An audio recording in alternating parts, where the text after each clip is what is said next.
So I wanted to come here because 2 years ago I went on the most incredible trip to Botswana with the Natural Diamond Council, learning about the diamond industry there, and I wanted to see the impact of natural diamonds in other places in the world. So came here to visit the communities and the people here, and it's been a real adventure, one that not many people get to go on, so I feel very grateful. I'm so good, cold. This was my first day meeting Kadri, who I've spent the last 4 days with. Kadri works at Diamonds to Canada, but she's also one of the youngest women to have been on the council for her people, and she's really passionate about engaging the youth in her community. My name is Kadri Roslyn. I am from Dutta. I am Yellowknife Dene First Nation on Chief Jaggies territories. So my mom, she actually worked at the mines my whole life. I didn't know that. Yeah. A lot of the diamond mines are on our traditional territory, and that's where we go hunting and trapping. So it does directly affect us as a community and the First Nations.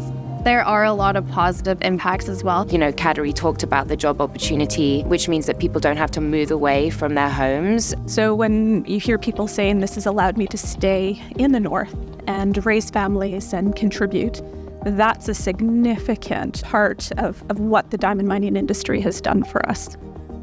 Yeah. That's my favorite one. That is incredible. That was a good pick. That was a good pick. I know a good diamond when I see one. The job meant a lot to me. We've got our first home. I have great supports. I have children at home I can take care of now. It means a lot to be staying in the north.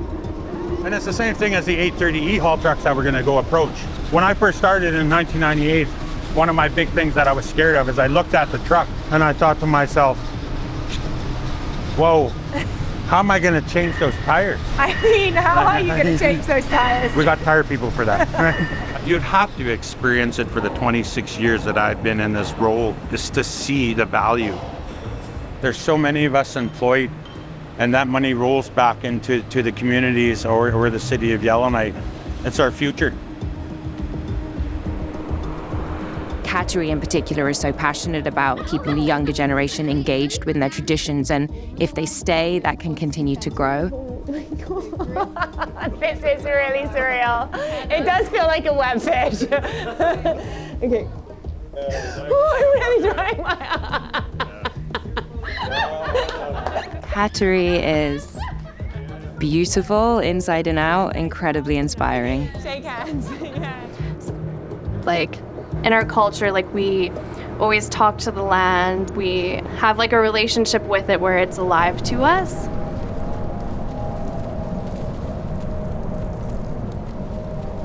So Mason Elwood, been with De Beers Canada for 9 years, and I'm currently the environmental superintendent at the Gahcho mine. We traveled along the ice roads looking for the caribou. Part of his role there is to make sure that any impact that the diamond mine has on the natural habitat is mitigated as much as possible. So basically the animals take precedent. It's their home first, and obviously the diamond mines there's only a finite amount of diamonds down there. Once they've got them out, the priority is to get the habitat back to, so as if when you come back in the future, you'll never know that the mine was there. Wow. So that was really fascinating to me. I really think natural diamonds are empowerment in a lot of ways, right? They really provide, a way for the natural resources of this landscape to give back to the people that are from here and have been here for a long time. And it's really an incredible opportunity to work in a unique, fantastic place and provide opportunity for folks living here to lead long and fulfilled lives.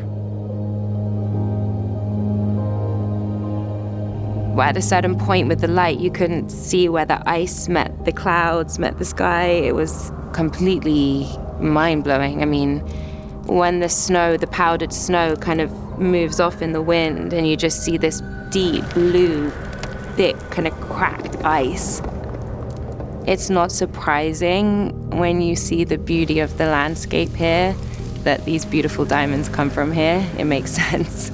I'm just worried I'm going to drop it. There we go. Should I hold that? Okay, cool. So this is a very special gift from the earth to the surface. These diamonds were formed way before the dinosaurs. Wow. Way back in time. Were you saying this is kind of a volcanologist's dream? Like, not everyone would get to hold something like this? No way. This is like a museum piece in itself. Absolutely. Yeah. They are really special things, right?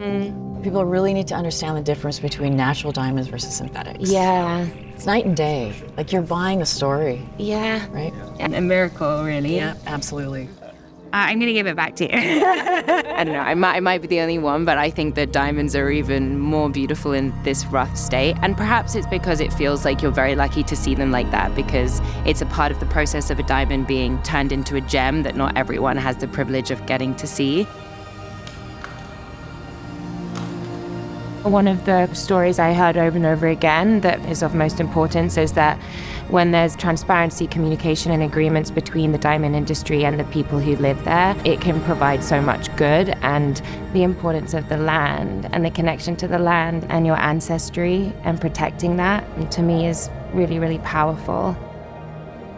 My grandmother always wanted to see the Northern Lights. She never did in her lifetime, so I feel like this one thing really, that was really moving to me, you know.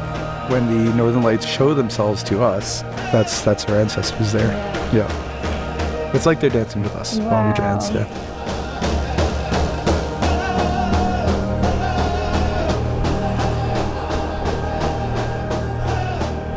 You know, diamonds are essentially just like mirrors reflecting the beauty around them.